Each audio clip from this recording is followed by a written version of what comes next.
Hello, everyone. Today we are going to be talking about a very important factor and influencer in psychology today, a very important American professor and linguist, Noam Chomsky. Noam Chomsky was born on December 7th, 1928, in Philadelphia, to William and Elsie Chomsky, who were immigrants from Russia. His father was a doctor of linguistics and his mother was a teacher. Just starting young at the age of 10 years old, he had his first writing published, which was an editorial about the fall of Barcelona that was published in his school newspaper. He had started high school at the age of 12 and had began college at the age 16 at the University of Pennsylvania, where he studied linguistics. Throughout his college career, he had many mentors, but the most influential was Zelig Harris, who was his linguistics professor. In 1949, he had married his first wife, Carol Schatz, and together they had 3 kids and were married for 59 years before she had passed away from cancer.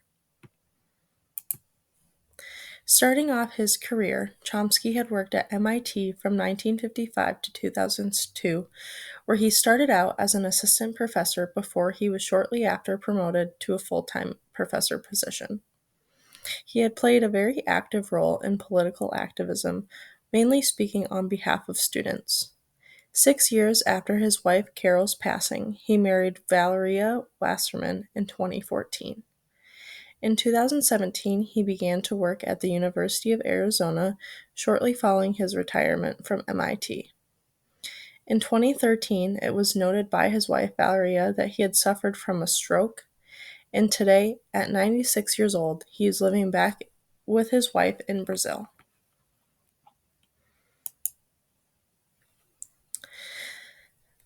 Chomsky's work had covered many areas which included linguistics, cognitive science, philosophy, computer science, mathematics, childhood education, and anthropology.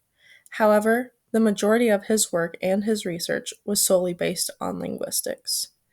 He is mainly known for his theory of language acquisition, and he argued that language is a state that is reached by a specialized mental system that emerges naturally. And with his theory of language acquisition, this goes hand in hand with his nativist theory, which was composed of a language acquisition device, universal grammar, poverty of the stimulus, and a critical period. The theory of grammar suggests that the existence of grammatical categories are innate and biological. Poverty of the stimulus is the input that children receive is not enough on its own to help explain the knowledge of the language that they first learn.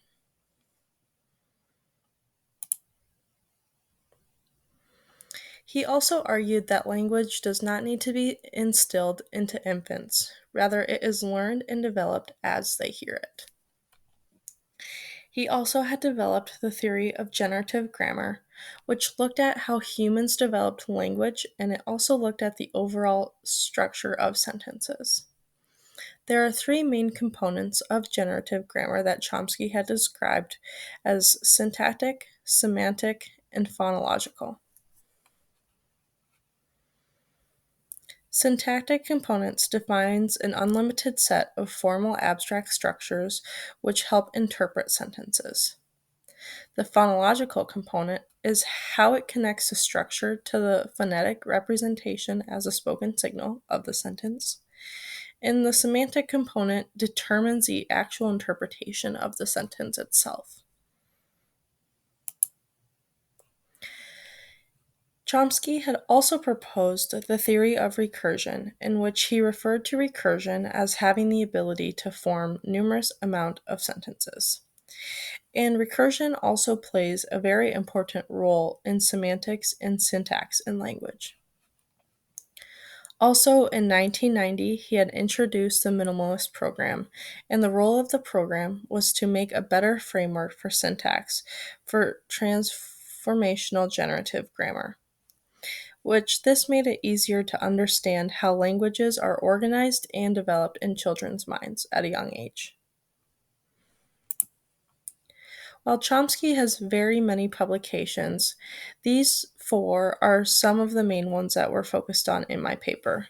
Syntactic Structures, which was published in 1957, Aspects of the Theory of Syntax, which was published in 1965, Logical Structure of Linguistic Theory, which was published in 1975, and Faculty of Language Broad and Faculty of Language Narrow, which was published in 2002, more so as an article rather than a book.